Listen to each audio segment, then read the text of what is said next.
महाकाली बरावाली। या देवी सर्वभूतेषु शक्तिरूपेण संस्थिता नमस्तस्यै नमस्तस्यै नमस्तस्यै नमो नमः। सूरज के लौके लागल देखा ललैया आहो भाग्य घरे सबके अवतार मैया।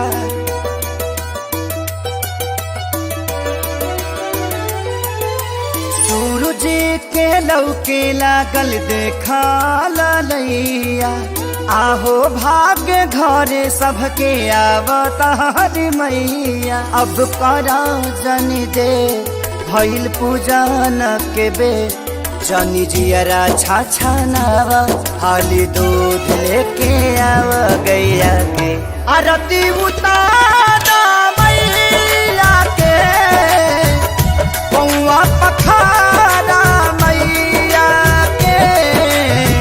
बड़ी भागे अइली माता रानी हो सेवा में खड़ा हो पानी हो।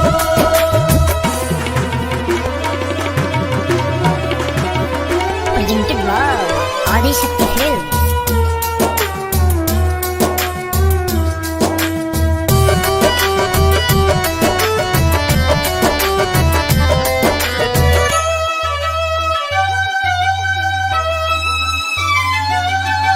आचार से केहू पगरी से तो जब बाहर आई है जौना डगरी से।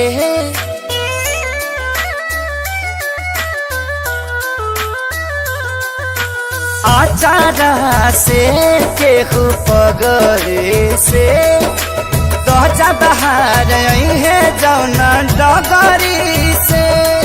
अरे सेवा में न कर कमी होके खूबसूरत मम्मी कहे से कि मैया सुकुवारी सुकुवारी सुकुवारी हई। अब करा जन दे भइल पूजन के बे मालिन के बोलाव अढ़ौल तू चढ़ाव पैया पे आरती उतारा मैया के पौआ पखारा मैया के। बड़ी भागे अइली माता रानी हो सेवा में खड़ा हो पानी हो।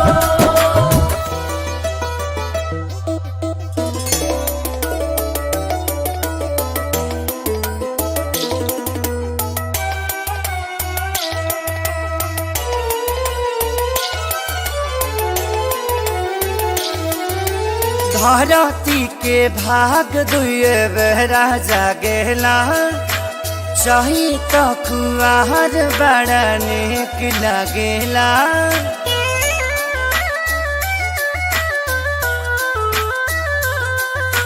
धरती के भाग दुए बेरा जागेला चाही तो कुआर बड़ा निक लगेला। मुस्काते मैया आई गईली रंग नैया बेटा लखले सीखे सारी खेसारी खेसारी के। अब करा जन दे भइल पूजन के बे पुरैन पात लेके आव छाक लवंग जुटाव जैया के आरती उतार मैया